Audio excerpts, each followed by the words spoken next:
Okay, I've had a lot of requests since last night to tie this little nymph, so that's what I'm doing now. It was pretty simple, just a little bit time consuming. In the vise I have a size 12 Antennae hooks, buzzer. I've got a 3.3 millimeter bead. I like to go heavy on the bead just because I think it looks cool. I know, Caddis people have smaller heads and stuff. You could do that if you want, but I just like to oversize stuff for some reason. And I've got 14 wraps of 0.015 lead-free wire. Kind of want to position it right at the bend of the hook like that. We are going to be starting with some uni stretch. I like this just to kind of bulk up the body just a little bit before we go tying any material in. So first thing is secure the head or the bead to the hook, and make sure that the wire stays where you want it to be.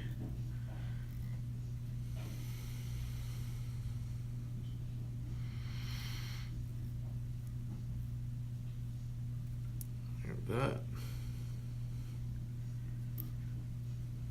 And we're going to work on building our underbody.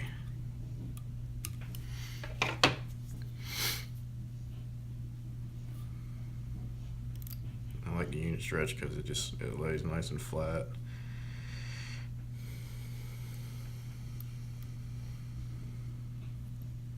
Okay, now before we keep working on the body, I'm going to go ahead and tie in the main body material. For that I use virtual nymph skin. It comes in long strips like this. It comes basically like aluminum foil. It has two different types of sides. It's got a shiny side and a dull side. I like the shiny side to face out because it just it's free flash basically. You don't want to tie a little or cut a point into it, just makes it less bulky at the tie-in location. And stretch it out while you're working it down to the end of the body, just like that. And let go, and now we can continue making a nice little uniform body. Now if you notice on little caddis pupa bugs, the main bulk of their body is kind of right where we put the lead. So you want to focus on that while you're building this body.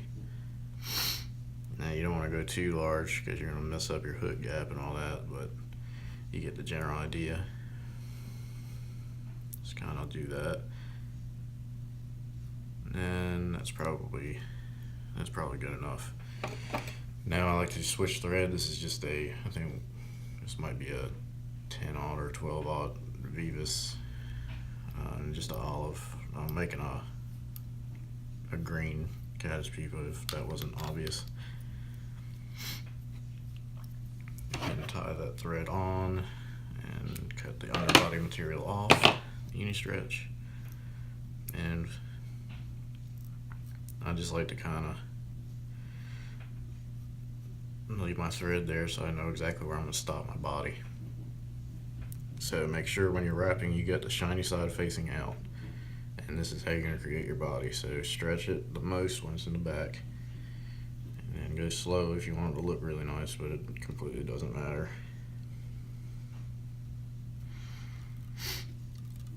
Okay, and gradually increase the distance of the ridges as you work your way up, just like this. Also gradually release tension so it gets bigger where you want it to get bigger, or thicker I should say, and then increase tension again so it gets smaller up here towards the head. Alright, and then tie that off and work your way back to basically the point of the hook. And I like to cut this off, even though we're going to use it just again shortly. Next, what I like to do is go ahead and remove my thread.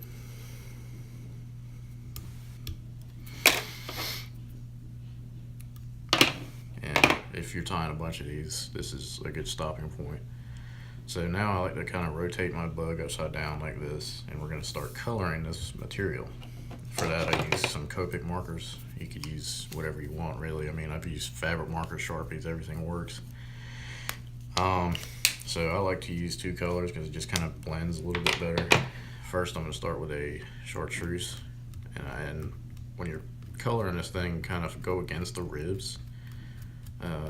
It just kind of holds color and really bumps out the segmentation, if you will, which is the whole point of doing it this way. Make sure you get the underbody.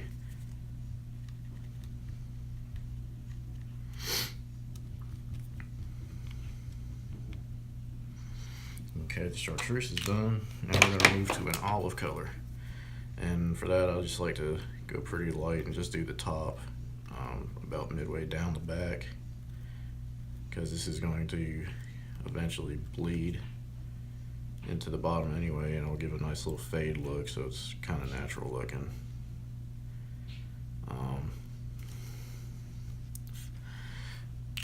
Okay, got the coloring done. Now I just kind of like to tap it around just a little bit to get the thicker blotches off. Okay, now this is important. I like to use a tack-free resin for this. Again, you use whatever you want. Deer Creek is the best in my opinion still. So you don't want to overdo it. Just put like a little blob on there and use a bodkin and kind of work it around the body.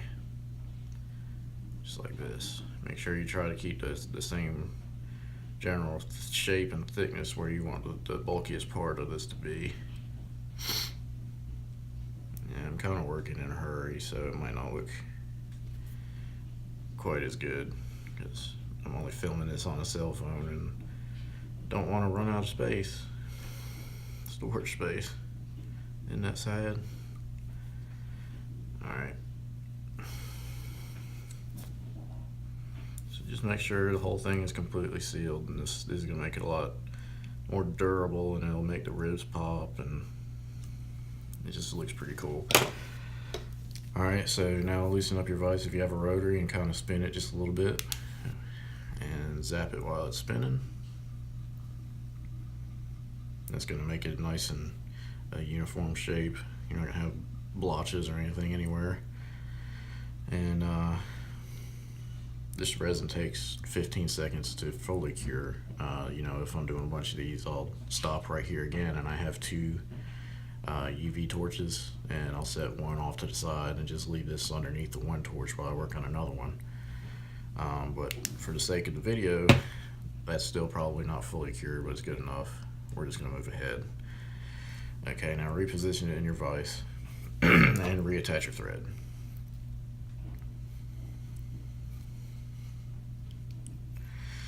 Alright. Next, go back to your virtual nymph skin, and we're going to put the shiny side down, so when you fold it over, it's the shiny side up. And we'll just put this directly on top. You don't need to cut a triangle or anything for this, because you want it to actually be square. Okay, now it's getting just like that. And just leave that out of the way for right now. Next, you're going to want some sort of dubbing. I'm using a remix dub in a golden olive color. You don't want to use a lot or anything. This is just going to help with the legs and everything. So just put a really small amount.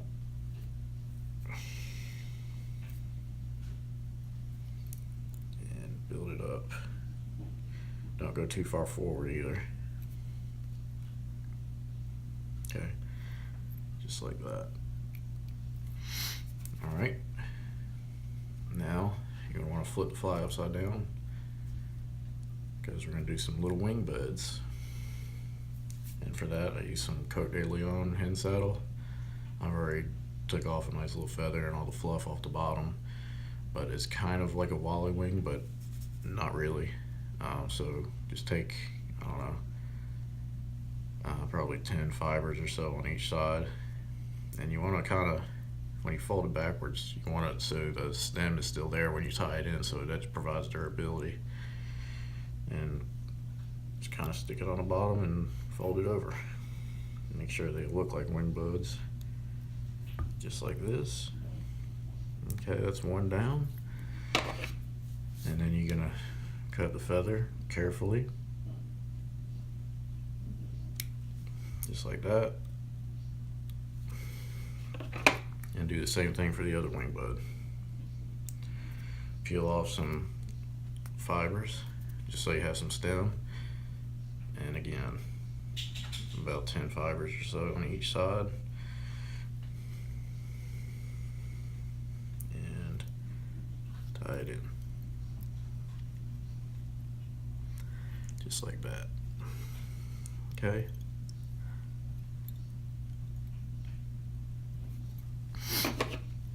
Cut off the excess. Get this nonsense. Ooh, get this little thing out of the way. And now we can cut all these tag ends off. You want to get as close as you can, so as to not bulk it up or anything. But it doesn't matter, you can tie it all off anyway. Okay.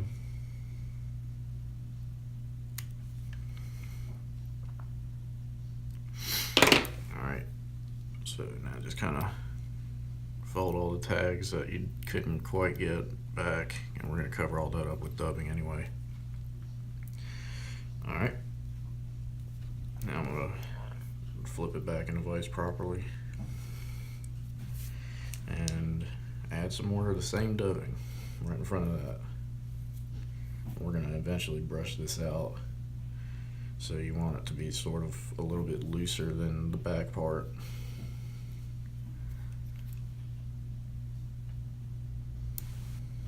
Okay. Now before we fold over the wing case, I like to put some little antennas on there, and for that I use some pheasant tail. You can take 2 little strands of the pheasant tail off. It's a lot easier if you do it together so they're the same length. You just kind of flick them around until they're loose, like that. Okay, and always hold them together because it's a lot easier. Put them right on the top and sides, if you will, and wrap over them, just like that.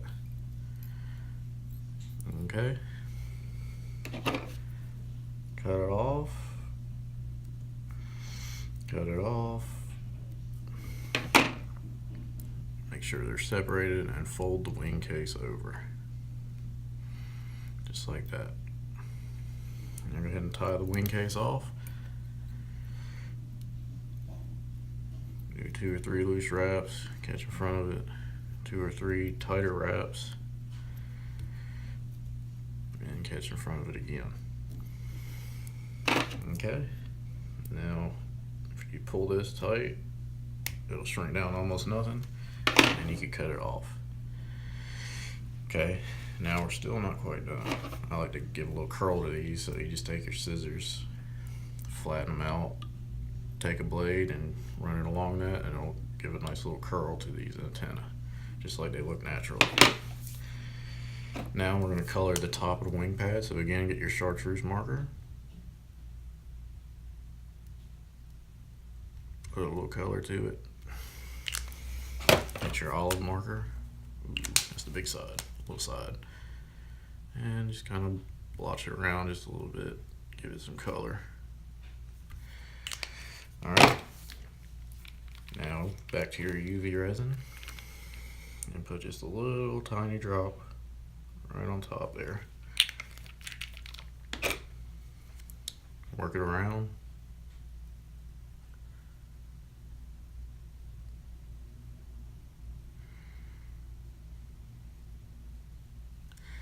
Alright, and zap it. Sorry about that. Something fell off of my desk. Alright, again, it takes about 15 seconds or so, but for the sake of the video, we're just not going to worry about it. And we're going to finish off with just a little small, very small amount of dubbing, just to cover up all this nonsense right up here.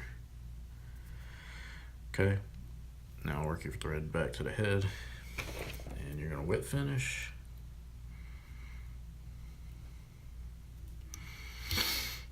And you're essentially done. I like to kind of brush out just the legs a little bit, and then I just add some super glue right to the thread wraps. There you go. I hope you enjoyed it. Tie some up. They seem to be pretty effective even when I have 0 trout in my waters. I send these all over the place and people seem to like them. Thanks.